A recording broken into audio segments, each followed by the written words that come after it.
So when it comes to Instagram stories, there are a lot of things that us Instagram creators do that are wrong. So if you've ever wondered why you're not getting the amount of impressions you may want on stories, stick around because this video is going to show you the 5 real reasons why no one's really watching your Instagram stories, including my own. That's why I made this video, because I learned how to stop that intro.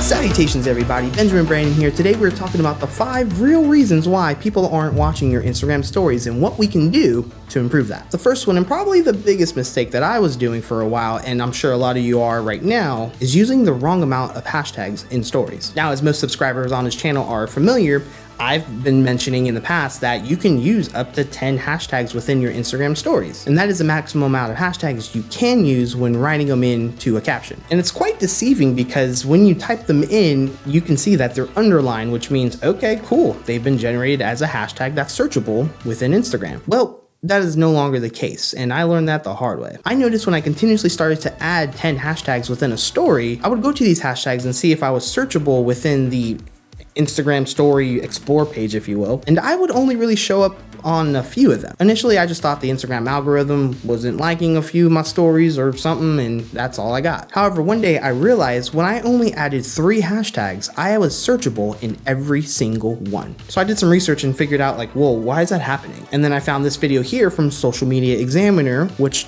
they're awesome, by the way, and they confirmed that 3 hashtags is the way to go. Case in point, start using 3 hashtags and 3 hashtags only. You can also use the hashtag sticker and use 1 hashtag, but keep in mind the sticker only allows you to use 1 hashtag. Now that you know that you can only use 3 hashtags, that's valuable real estate. And that leads us to the second mistake, which is using the wrong type of hashtags. As we know on this channel, you don't want to use big hashtags when it comes to your Instagram stories or your IGTV posts, depending on your size of audience. As it's no mistake here on this channel, I suggest that you guys start using more medium hashtags, maybe some smaller hashtags versus really large hashtags on your feed posts and your IGTV videos. This is actually the complete opposite with Instagram stories. This forever taking story explore page, if you will, is waiting for your content, and the story algorithm is more likely to favor your story for others to see, mainly because it only lasts for 24 hours versus a feed post, which is a lot harder to get ranked on within a hashtag. So what I do is follow something that I call the coffee shop rule. Have you guys ever been to a coffee shop where you're only allowed 2 variations of cup sizes,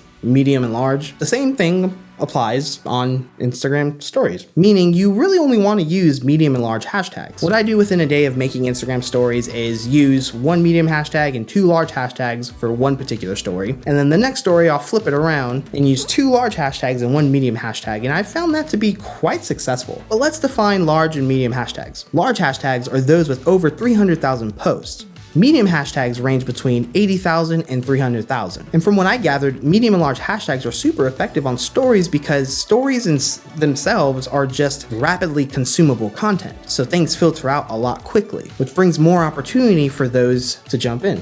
The third mistake that I've been doing, and I'm sure a lot of you have too, is incorrectly hiding your hashtags. Yeah, there's an incorrect way to do that. For instance, if you shrink your hashtags too small, the AI doesn't pick up on them, therefore they're not searchable. Another one I learned the hard way because for a while I was like, why aren't I ever seen in stories? One day I got lazy and didn't shrink them, and lo and behold, I was seen in stories. Keep in mind, guys, I'm not an Instagram guru. I am an Instagram creator, and I teach you guys what works and what doesn't. So learn from my mistakes. The other incorrect way to hide your hashtags is by not only shrinking them, but then hiding them behind a caption. The same concept applies though. If it's small, yes, the AI won't recognize it. A couple things you can do when it comes to hiding your hashtags. One is to not shrink them so small, but yet you can still put them behind a caption. I've seen that work for me very well. And the other one is to color blend your hashtags within a background. Now, the only way this really works is if you have a solid background or something within your frame that has a solid color. That's what works the best. Or you can just show your hashtags.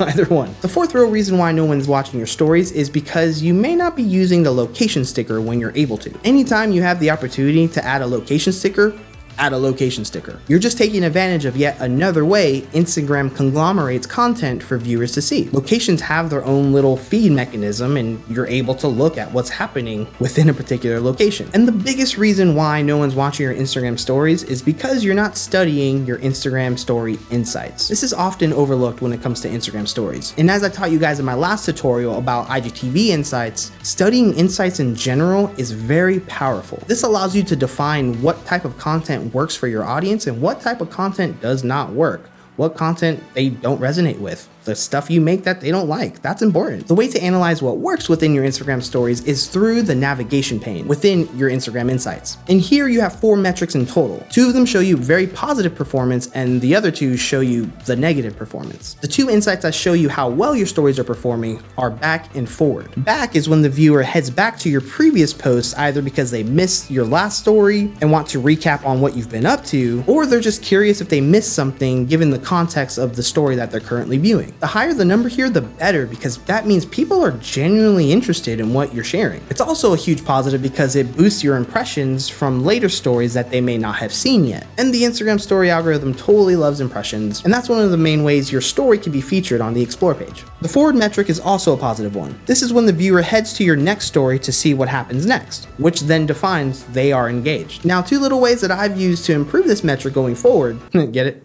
Forward. One is a simple call to action telling people, hey, go to the next story so you can see X, Y, or Z. A simple call to action does go a long way. The other thing that I do is add an arrow GIF. This visually indicates to the viewer that this story is not over. There is more to this story. And what's common within human nature, if something's not finished and we know about it, we want to see the end. That little arrow does a lot. It's been my biggest advocate in boosting my impressions on stories. Now I can do the same for you. There are a ton of arrow GIFs there. Just choose one, pop it wherever you want, and you're good to go. The next 2 metrics we're going to talk about show you what you're doing wrong within your Instagram stories, which is also important so you can study it and improve it. Next story is when a viewer goes to the next account story and leaves your account entirely. So that's the whole, I don't want to see this today, I'm just going to swipe and look at something else. The exited metric is when the viewer bounces out of stories altogether or even leaves the Instagram app. A high amount of either one of those is bad, especially exited, because think about it. Social media is free for a reason. Social media is an attention platform that businesses, including my own, run ads on and pay Instagram to run that right in front of viewers, targeted audiences. That's how Facebook and Instagram make their money. So if you create something that kicks someone off entirely, that's a bad thing. At least in Instagram's eyes. Life does occur, like sometimes you're like pooping and you're like, oh, I gotta go. The Instagram algorithm doesn't account for that, unfortunately. Y'all have toilet paper? Case in point though, study why you think these people are dropping off, whether they're moving to the next story on someone else's account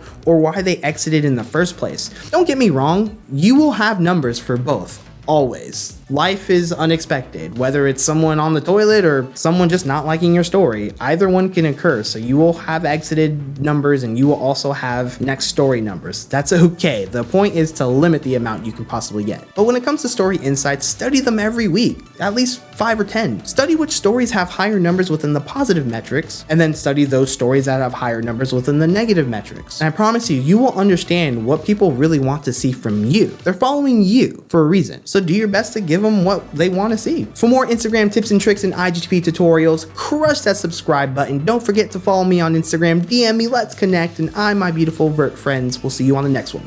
Keep creating. I'll see you on Instagram.